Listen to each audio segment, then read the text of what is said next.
안녕하십니까. 여러분들을 부자로 만들어드리는 보통인의 실전 모멘을 운영하고 있는 조성호 소장입니다. 반갑습니다.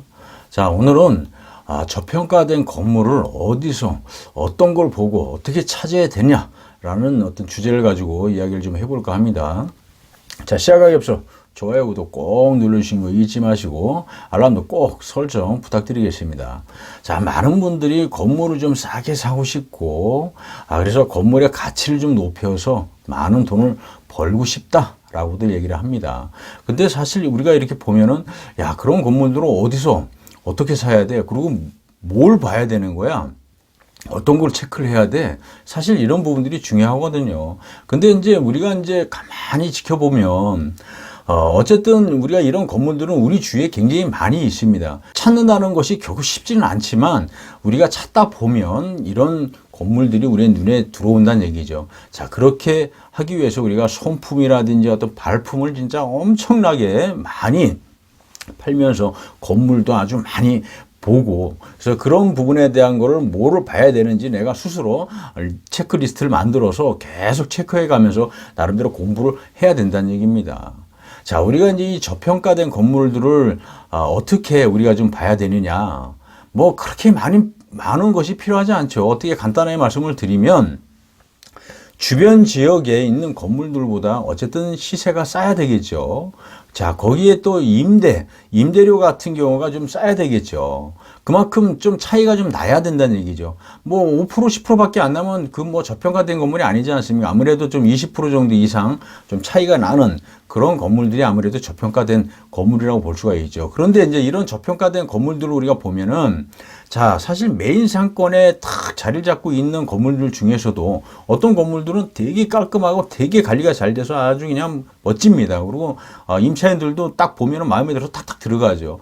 그런데 이 저평가된 건물들 좀 허름하고 아주 낙후되어 있고 막 진짜 지저분한 건물들 우리가 보면은 누가 들어가겠습니까? 돈을 냈고 안 들어가는 경우가 많거든요. 자, 이런 건물들 같은 경우는 건물주가 관리를 진짜 안 해서 너무 안 한 거죠. 그러니까 뭐 지방에 있다든지 아니면 자체적으로 그냥 이런 부분에 대한 전혀 관심이 없는 거예요. 그러다 보니까 그냥 들어올 사람 들어오고 나갈 사람 나가라 뭐 이런 정도로 이제 생각을 하고 건물 관리를 하다 보니까 건물이 점점 낙후가 되는 거죠. 지저분해지고 뭐 사람들은 들어오지 않고 공실 생기고 자, 우리는 이런 건물들로 우리는 찾아야 된다는 얘기죠. 그래서 솔품 발품 팔면서 이런 건물들을 보석들을 찾아가지고 이런 것들을 우리가 어떻게 이거를 밸류업을 시켜서 가치를 상승을 시킬 것인지. 자, 지금 임차인들이 안 들어와가지고 임대료도 들어오지 않고 막 공실도 많지 않습니까? 이런 건물들 우리가 다 싸게 구입을 해가지고서 깨끗하게 어떻게 리모델링을 한다든지 여러 가지 어떤 기법들을 통해서 이거를 밸류업을 시켜가지고 가치를 좀 상승시킨다라고 하면 누가 봤을 때 건물 자체가 오늘 갑자기 깨끗해지고 너무 멋있어지었다라고 하게 되면 다른 사람들이 다 들어오지 않겠습니까?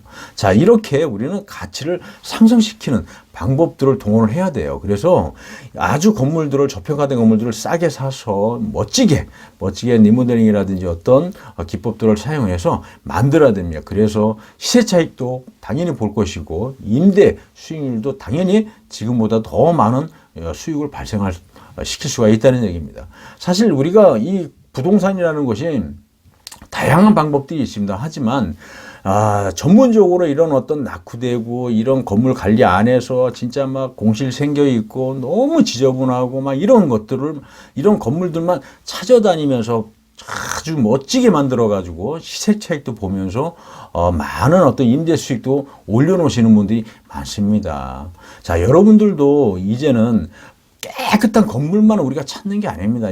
자, 이런 건물들을 우리가 찾으면 어떻습니까? 결과적으로 돈을 더 많이 주고 들어야 되지 않습니까? 그렇지만 건물 관리도 안 되면서 남들이 쳐다보지도 않는 이런 건물들을 우리가 잘 만들어서 이 건물의 가치를 올려놓고 이 수익률도 올려놓는다라고 하면 그만큼의 어떤 가치, 비용 충분히 내가 이득을 보고 재미를 볼 수가 있습니다. 자, 우리는 부동산 이런 공부를 해야 됩니다. 이런 것들을 우리가 알아서 어떻게 해야 되는지, 그리고 이런 것들을 통해서 내가 부를 어떻게 늘릴 것인지, 그러면서 점차적으로 내가 내 많은 부를 늘려야 된다는 얘기입니다. 자, 여러분들도 이제는 깨끗한 건물, 좋은 건물만 찾지 마시고 남들이 쳐다보지도 않는 거, 진짜 보석이 될 물건들을 잘 선별을 잘해서 내 거로 만들어 가지고 그것을 가치를 상승을 시키는 이런 어떤 그 기술들을 우리가 좀 몸으로 탁 익혀서 내 것으로 만든다라고 하면 우리가 부동산 앞으로 투자하는 데 있어서 재미가 좀 있지 않을까요? 남들이 쳐다보지 않으면서 돈이 될 수 있는 이런 보석들을 찾는 게 사실은 아주 좋은 기술이라고 저는 생각합니다. 자, 여러분들도 이런 좋은 기술을 몸으로 습득하고 익혀서 한번 부자가 돼보시는 건 어떻습니까? 자, 오늘은 여기서 설명을 좀 마쳐볼까 하고요. 인터넷상에 부통이라고 치면 아주 좋은 정보 계속 올리고 있으니까 여러분들 꼭 들어오시는 거 잊지 마시고요. 자, 오늘은 여기 설명을 좀 마쳐볼까 합니다. 감사합니다.